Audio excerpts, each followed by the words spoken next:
What up? We're back. It's story time, kiddies. Time for another story.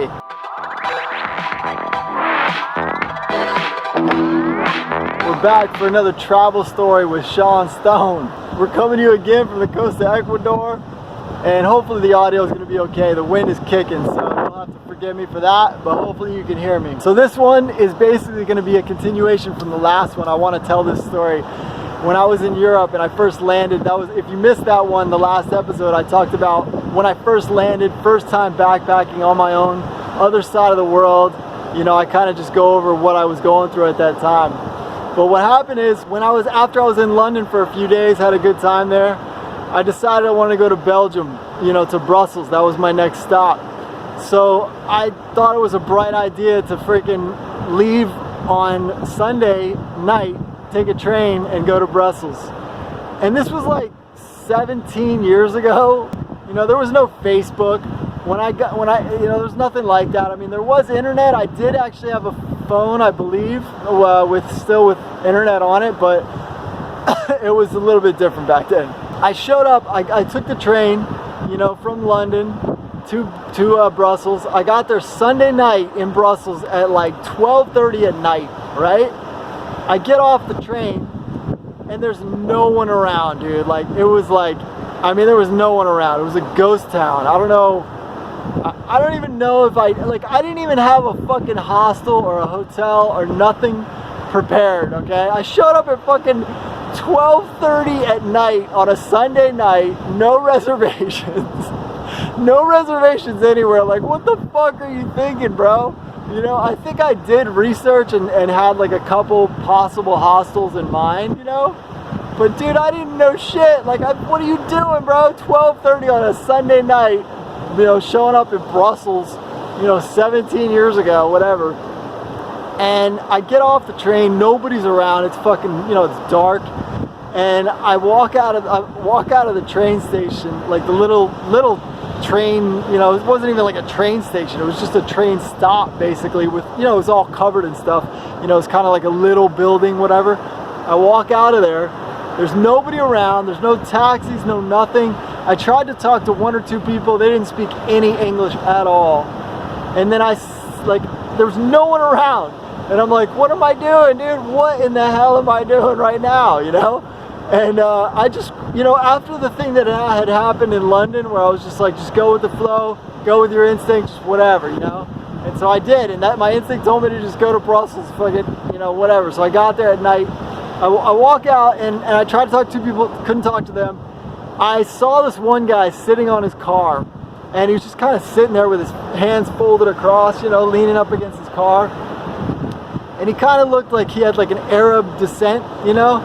I don't remember exactly what year this was that I was traveling at the time, but you know, the whole thing about 9/11 and all that was still, it had been years since that happened, but people were still a little sketched out about that. Like, I remember some people telling me like, oh, you got to be careful. Oh, I mean, there's always going to be people saying that, but there was still some fear in the air, you know, just about whatever, terrorism and all that stuff. And I'm like, dude, you know, whatever.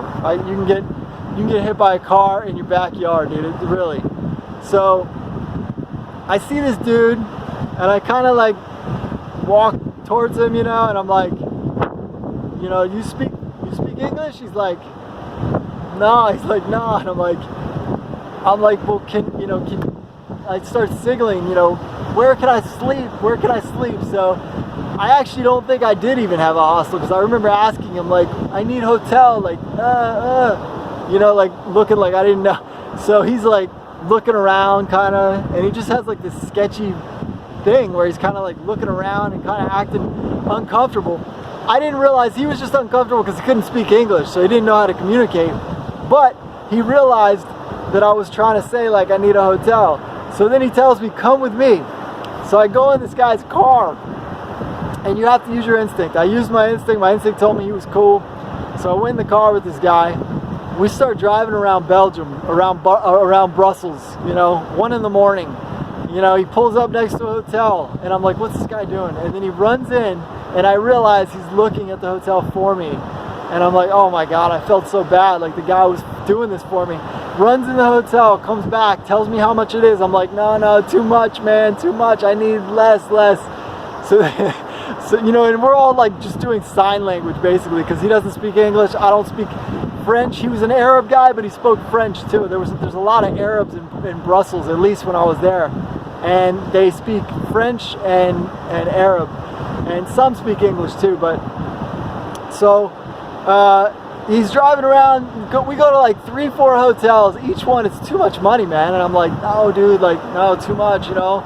And I'm like, you know, where's like the big, you know, main area? Where's the main area of Brussels? You know, big, like, you know, like me. Like I point like me, like, you know, foreigner, where foreigner? And then he kind of like, oh, and he kind of like thinks about it. And this guy's like my age probably at the time, you know, mid-20s, maybe late 20s. So he drives kind of to another area, and this area is busier. Like there's more people, there's kind of more people out, there's more lights. You know, I just was like, oh, okay, this, you know, kind of felt like better, you know.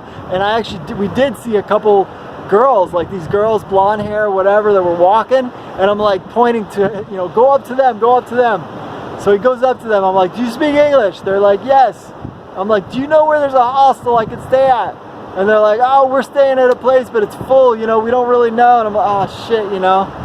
So, but the funny thing is, because the guy saw me doing that, like, because then I told him to go to some other girls, and he went to those girls, and I said the same thing, you speak English? They're like, yes.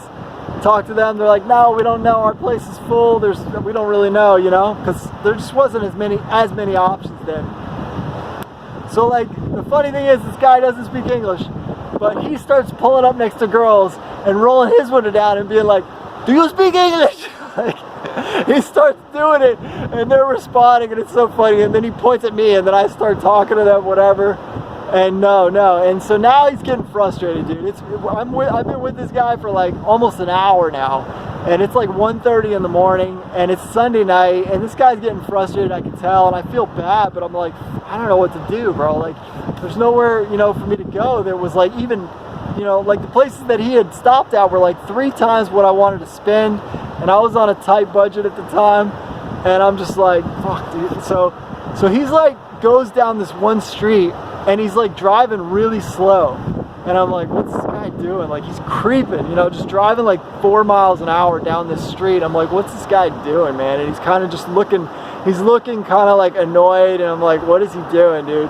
And then I see these 3 girls, and they're about to go into their apartment or whatever it was. It looked like an apartment, you know, like a townhouse kind of thing, like this whole strip of buildings that look like 2-story townhouse kind of situation. And I yell out, you know, do you speak English? And they kind of like looking like weird, you know, like totally sketched out, like who are these sketchy characters creeping down the road? You know, his car was kind of like an old, broken down, beat up car, you know. And I'm like, one girl looks at the other one's like, yes, you know, and I could tell she was Eastern European, I could just tell. And I'm like, I'm like, I need your help, you know, do you know, like, in this area, like, is there like hotels, that kind of thing? I'm like, can you please come over here, because he doesn't speak English, he speaks French. And then the other girl's like, I speak French. So I'm like, all right, come over, dude, you know. So these girls are from Poland.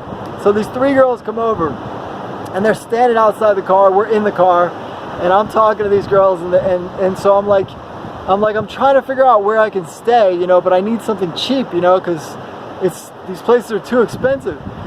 So then this girl talks to this girl in Polish, this girl talks to the guy in French, and then he talks to her in French, she talks to her in Polish, comes back to me, and she's like, well, actually, the first thing they said was, why don't you stay with your friend? I'm like, he's not my friend, I just met this dude.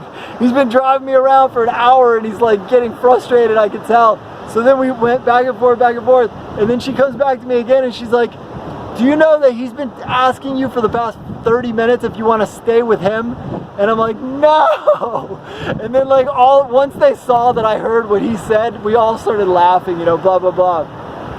And then the funny thing is, and I was like, yes, dude, yes, I'll stay with you, bro. So the funny thing is, he lives on the same street, fucking 3 doors down from this girl that lived there, that was staying in Brussels. you know, he lived 3 doors down. It was on his street, like where he lived, and he was just like giving up, you know, and you know, he didn't know what else to do, so he was basically headed home, kind of, and just gonna tell me to come with him, I guess.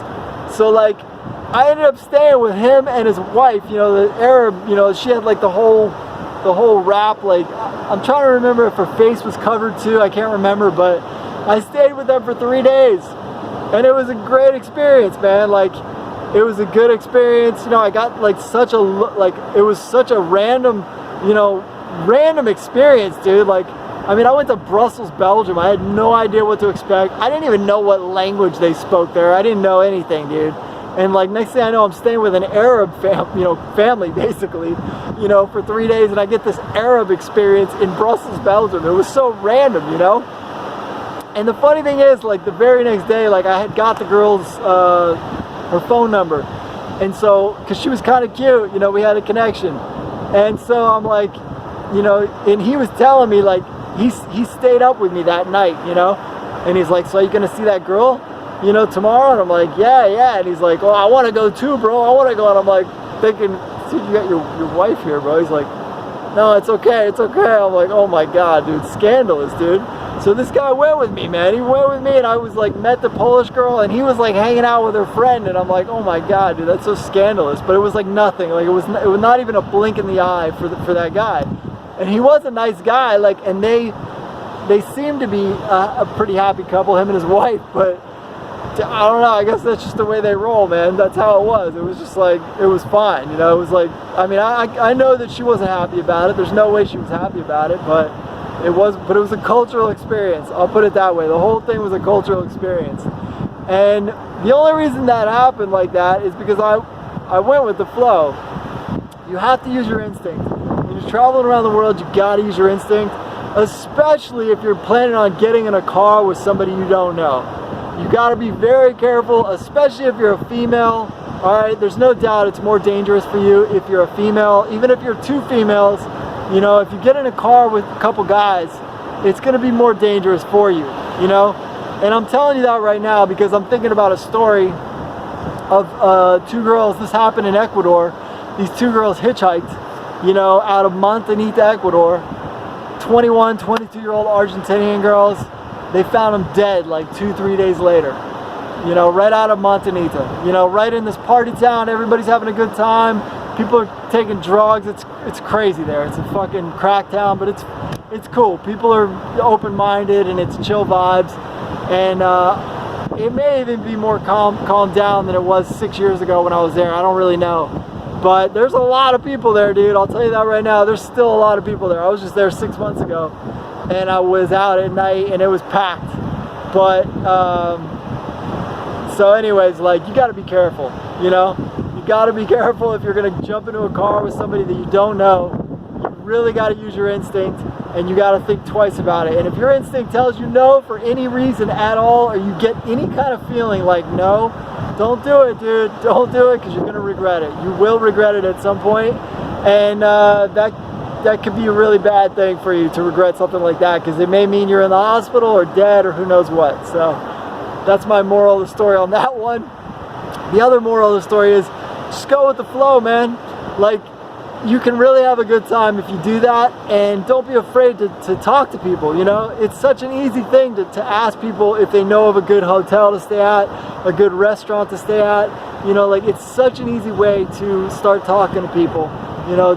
What's cool to do around here, you know, have you seen any good views in this city? Like, you know, there's a lot of ways you can kind of start a conversation with somebody. And just kind of get talking with people. It's really easy when you're traveling around. It's really easy to connect by asking these simple questions. We ended up, I mean, not we, me. I ended up traveling with those Polish girls for like 2 weeks after that. You know, a week and a half, 2 weeks. Like, I didn't travel with them because they were going a separate. I had a train. I had the Eurorail train, and so I was taking the Eurorail train, and they were hitchhiking. And it was actually better that way because they were girls, so a lot of guys are going to be more prone to pick up 2 girls than they are 2 girls and a guy. So like, each city that we were going to, that I was meeting them in, I was taking the train and they were hitchhiking. The funny thing is, half the times we met, They got there before I did. Like, I had a freaking Eurorail pass, and these girls are hitchhiking, and they got to these cities before I did that were like hundreds of miles away. It's pretty crazy, you know. I mean, I met them in like you know, parts of Spain. I met them in parts of in Portugal, and I think we'd separated ways in Barcelona or somewhere. I don't remember, but it was fun, dude. I mean, that was just the beginning of my Europe trip. My Europe trip was like 3-4 months, and it was just spontaneous moment after spontaneous moment after spontaneous moment, just like that. And it was awesome, you know, it was really awesome. So, you know, you really can just completely go with the flow. The only thing I would say to sort of protect yourself, if you're gonna just, I mean, if you're literally gonna show up and not book things, like, I don't do that anymore because it's crazy. It's so much easier to book one day, one night, just book one night in a hotel at least, so that when you get there, you know where you're going, you can put your bags down, and then you can go explore, you know? You can go to other hotels after you put your bags up, and then check on other hostels or hotels to see if there's better options for better prices, because I've done that many times, and I have found much better deals, much better places, much better views, you know, things like that.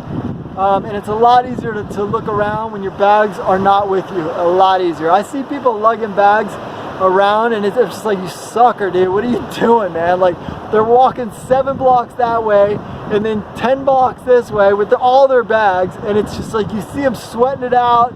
You see them freaking like tired and stuff, and then you end up settling on something you don't want because you're so tired of looking around. Like, book one night when you get there, put your shit up, and then you can go look around, and you can casually do it. It's comfortable, it's easy. So, all right, there's a few nuggets.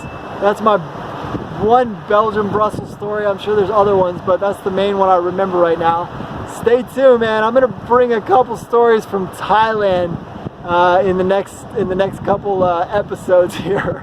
I think I'm gonna tell the sketchiest story of my life, and probably another nasty freaking story that literally happened 2 or 3 days apart from the sketchiest story. So stay tuned. This is Sean Stone, Travel Stories with Sean Stone. Globe hopping. If you haven't got the book yet, check that out. globehoppingtravel.com. You can get my book. It's a 300+ page book, digital book. You can download it right now. Start using those travel tips today, man. It's loaded with all kinds of stuff. Go visit that website. You'll see. And yeah. All right, guys. We'll catch you on the next one. Later.